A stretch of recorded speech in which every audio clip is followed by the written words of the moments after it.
Shalom, selamat pagi. Untuk mengawali hari ini, mari kita mendengarkan firman Tuhan. Kasih karunia Tuhan Yesus Kristus dan kasih Allah Bapa dan persekutuan Roh Kudus menyertai kamu sekalian. Amin.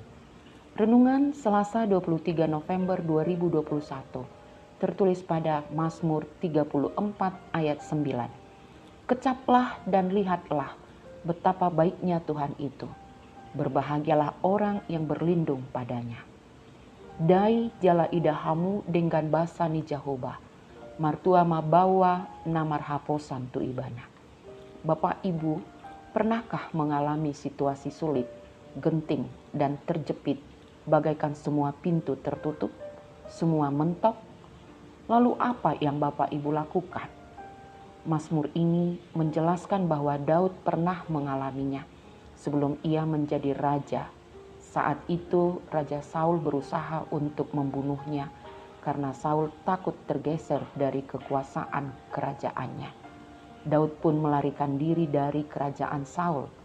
Tragisnya, saat Daud melarikan diri ke daerah Filistin, ternyata Raja Filistin mengenali dia sebagai pahlawan Israel yang telah membinasakan banyak perwira-perwira Filistin, sehingga raja itu pun berniat membunuh Daud. Kondisi itu benar-benar dalam keadaan terjepit, bagaikan pintu tertutup. Tidak ada tempat yang aman baginya. Namun, situasi inilah yang digunakan Daud mengarahkan pandangannya kepada Tuhan dan mengingat-ingat akan kebaikan Tuhan. Kalau dulu Tuhan menolong saat ia berhadapan dengan singa dan beruang yang berusaha untuk menerkam kawanan domba yang digembalakannya. Dulu Tuhan turut campur tangan saat ia berperang melawan musuh dan memberinya kemenangan. Maka Tuhan yang sama pasti akan meluputkan dia dari pergumulan berat ini. Daud sangat percaya bahwa Tuhan yang disembahnya adalah Tuhan yang baik. Kebaikan Tuhan bukan hanya pada kondisi tertentu, tetapi di saat tak seorang pun menginginkannya, saat berlinang air mata, saat tak ada tempat untuk berlindung. Hanya ada satu yang tak pernah mengecewakan, yaitu Tuhan tempat perlindungan. Dengan pengalaman inilah, Daud memiliki ketergantungan, memuji-muji Tuhan, dan menyatakan, kecaplah dan lihatlah betapa baiknya Tuhan itu. Kata kecaplah berarti merasakan, mencoba sesuap dari suatu hidangan dengan maksud mencicipi cita rasanya. Dan kata lihatlah berarti memperhatikan dan memeriksa. Maka dengan mengecap kebaikan Tuhan, kita dapat merasakan betapa Tuhan baik. Kebaikannya tidak pernah berubah. Maka melihat kebaikan Tuhan, kita dapat merasakan perhatian Tuhan dalam setiap persoalan yang terjadi. Oleh karena itu, jangan hanya memandang kepada besarnya persoalan. Jangan terpaku pada kesulitan yang ada.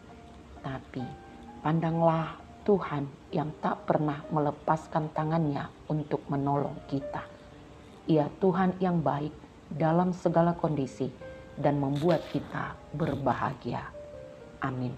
Kita berdoa. Pujian syukur dan hormat bagimu saja Bapa. Begitu besar perhatianmu pada hidup yang kami hidupi ini. Sungguh kami merasakannya. Engkau baik. Kebaikanmu dalam segala kondisi. Biarlah kami selalu datang dan berlindung kepadamu saja. Tuhan, saat ini kami berserah. Tolong tuntun di jalan yang benar ketika aktivitas ataupun pekerjaan kami lakukan. Jemaat-Mu dimanapun berada, Tuhan berkatilah, kuatkan iman percaya kami, beri semangat dan sukacita, tambah-tambahkan hikmat dan pengertian, dan mau waspada, sehingga takut berbuat dosa. Bagi yang lemah, Tuhan kuatkan, yang sedang bergumul, Tuhan menangkan, yang sakit, Tuhan sembuhkan, yang berduka, Engkau saja penghibur sejati. Keluarga yang mengalami persoalan, tolong beri damai-Mu dan mau saling mengalah.